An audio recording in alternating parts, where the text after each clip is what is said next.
So, ladies and gentlemen of the jury, take a look at this. This is called the candle problem. Some of you might have seen this before. It was created in 1945 by a psychologist named Carl Duncker. Carl Duncker created this experiment that's used in a whole variety of experiments in behavioral science. And here's how it works. Suppose I'm the experimenter. I bring you into a room. I give you a candle, some thumbtacks, and some matches. And I say to you, your job is to attach the candle to the wall so the wax doesn't drip onto the table. Now, what would you do? Many people begin trying to thumbtack the candle to the wall. Doesn't work. Some people, and I saw somebody kind of make the motion over here, some people have a great idea where they light the match, melt the side of the candle, try to adhere it to the wall. It's an awesome idea. Doesn't work. And eventually, after 5 or 10 minutes, most people figure out the solution, which you can see here. The key is to overcome what's called functional fixedness. You look at that box and you see it only as a receptacle for the tacks, but it can also have this other function as a platform for the candle.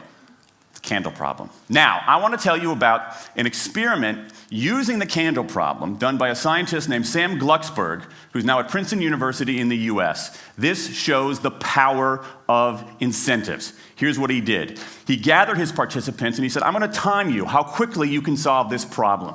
To one group, he said, I'm going to time you to establish norms, averages, for how long it typically takes someone to solve this sort of problem. To the second group, he offered rewards. He said, if you're in the top 25% of the fastest times, you get $5. If you're the fastest of everyone we're testing here today, you get $20. Okay, now this is several years ago, adjusted for inflation. It's a decent sum of money for a few minutes of work. Okay, it's a nice motivator. Question, how much faster did this group solve the problem? Answer, it took them on average 3.5 minutes longer. 3.5 minutes longer. Now this makes no sense, right? I mean, I'm an American, I believe in free markets, that's not how it's supposed to work, right? If you want people to perform better, you reward them, right? Bonuses, commissions, their own reality show, incentivize them. That's how business works, but that's not happening here.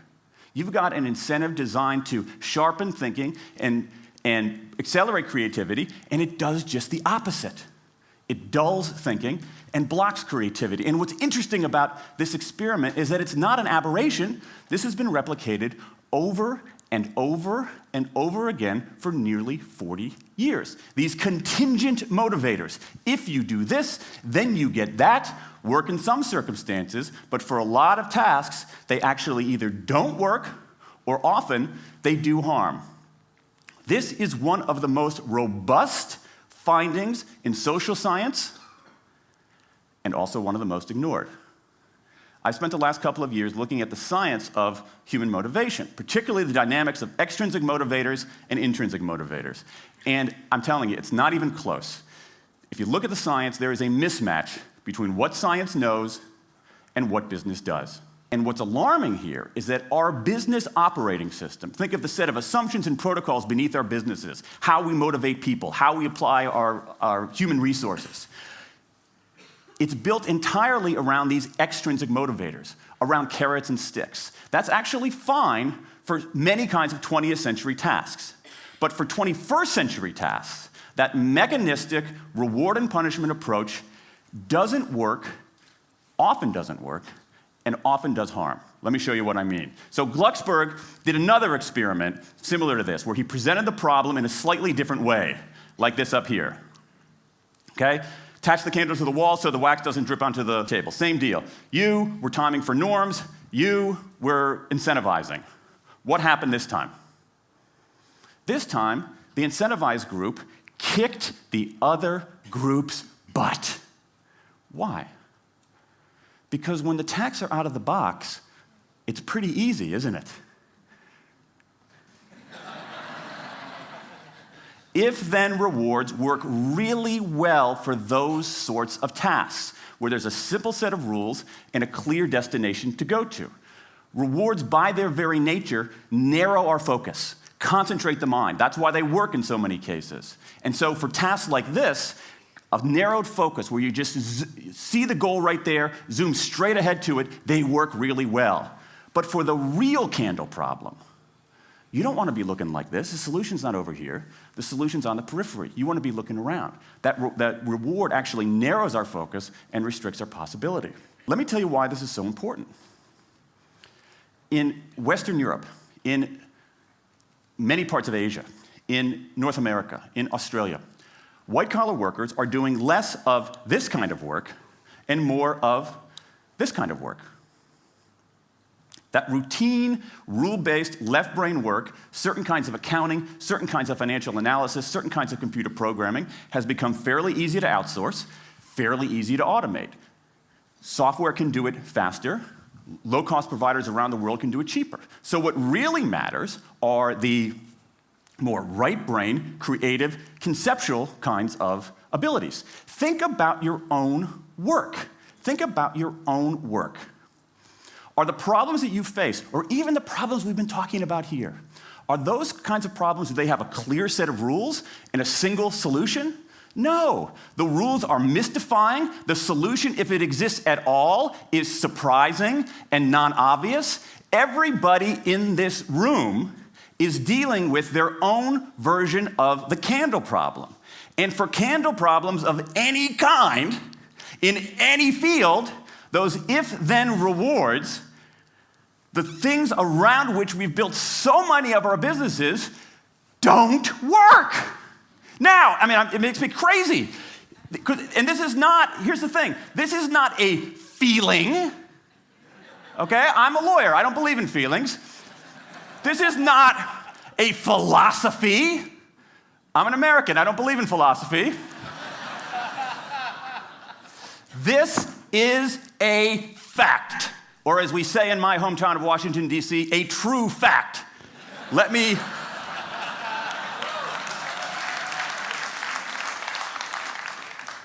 give you an example of what I mean. Let me marshal the evidence here, because I'm not telling you a story, I'm making a case, ladies and gentlemen of the jury. Some evidence. Dan Ariely, one of the great economists of our time, he and 3 colleagues did a study of some MIT students. They gave these MIT students a bunch of games that involved creativity and motor skills and concentration. And they offered them for performance 3 levels of rewards. Small reward, medium reward, large reward. Okay? Do really well, you get the large reward, on down. What happened? As long as the task involved only mechanical skill, bonuses worked as they would be expected. The higher the pay, the better the performance. Okay? But once the task called for even rudimentary cognitive skill, a larger reward led to poorer performance. Then they said, okay, let's see if there's any cultural bias here. Let's go to Madurai, India, and test this. Reward standard of living is lower. In Madurai, a reward that's modest by North American standards is more meaningful there. Same deal. A bunch of games, 3 levels of rewards. What happens? People offered the medium level of rewards, did no better than people offered the small rewards. But this time, people offered the highest rewards. They did worst of all. In 8 of the 9 tasks we examined across 3 experiments, higher incentives led to worse performance. Is this some kind of touchy-feely socialist conspiracy going on here? No, these are economists from MIT, from Carnegie Mellon, from the University of Chicago. And do you know who sponsored this research? The Federal Reserve Bank of the United States. That's the American experience. Let's go across the pond to the London School of Economics. LSE, London School of Economics, alma mater of 11 Nobel laureates in economics. Training ground for great economic thinkers like George Soros and Friedrich Hayek and Mick Jagger. Just last month, economists at LSE looked at 51 studies of pay-for-performance plans inside of companies. Here's what the economists there said. We find that financial incentives can result in a negative impact on overall performance. There's a mismatch between what science knows and what business does.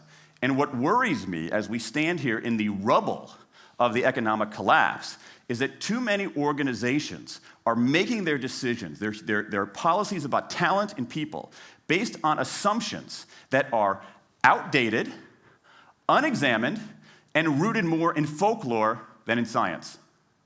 And if we really want to get out of this economic mess, and if we really want high performance on those definitional tasks of the 21st century, the solution is not to do more of the wrong things, to entice people with a sweeter carrot or threaten them with a sharper stick. We need a whole new approach. The good news about all this is that the scientists who've been studying motivation have given us this new approach. It's an approach built much more around intrinsic motivation, around the desire to do things because they matter, because we like it, because they're interesting, because they're part of something important. And to my mind, that new operating system for our businesses revolves around three elements: autonomy, mastery, and purpose. Autonomy, the urge to direct our own lives. Mastery, the desire to get better and better at something that matters. And purpose, the yearning to do what we do in the service of something larger than ourselves. These are the building blocks of an entirely new operating system for our businesses. I want to talk today only about autonomy. In the 20th century, we came up with this idea of management. Management did not emanate from nature. Okay? Management is it's not a tree, it's a television set. Okay? Somebody invented it. And it doesn't mean it's going to work forever. Management is great. Traditional notions of management are great if you want compliance. But if you want engagement, self-direction works better. Let me give you some examples of some kind of radical notions of self-direction. And what this means, you don't see a lot of it, but you see the first stirrings of something really interesting going on. Because what it means is, it means paying people adequately and fairly, absolutely. Getting the issue of money off the table, and then giving people lots of autonomy. Something called the results-only work environment, the ROW, created by two American consultants in place at about a dozen companies around North America. In a ROW, people don't have schedules. They show up when they want. They don't have to be in the office at a certain time or any time. They just have to get their work done. How they do it, when they do it, where they do it is totally up to them. Meetings in these kinds of environments are optional. What happens? Almost across the board. Productivity goes up, worker engagement goes up, worker satisfaction goes up, turnover goes down. Autonomy, mastery, and purpose. These are the building blocks of a new way of doing things. Now, some of you might look at this and say, that sounds nice, but it's utopian. And I say, nope. I have proof. In the mid-1990s, Microsoft started an encyclopedia called Encarta. They had deployed all the right incentives. All the right incentives. They paid professionals to write and edit thousands of articles. Well-compensated managers oversaw the whole thing to make sure it came in on budget and on time. A few years later, another encyclopedia got started. Different model, right? Do it for fun. No one gets paid a cent or a euro or a yen. Do it because you like to do it. Now, if you had, just 10 years ago, if you had gone to an economist anywhere and said, hey, I got these two different models for creating an encyclopedia. If they went head-to-head, who would win?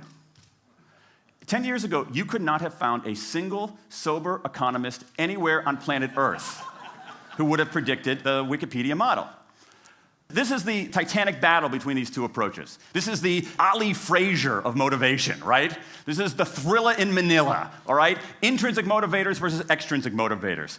Autonomy, mastery, and purpose versus carrots and sticks. And who wins? Intrinsic motivation, autonomy, mastery, and purpose in a knockout. Let me wrap up.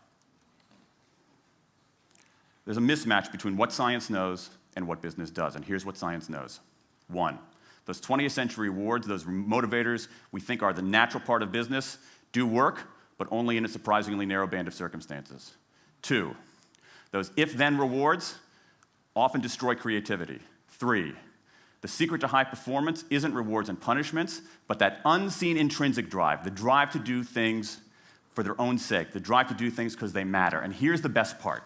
Here's the best part. We already know this. The science confirms what we know in our hearts. So, if we repair this mismatch between what science knows and what business does, if we bring our motivation, notions of motivation into the 21st century, if we get past this lazy, dangerous ideology of carrots and sticks, we can strengthen our businesses, we can solve a lot of those candle problems, and maybe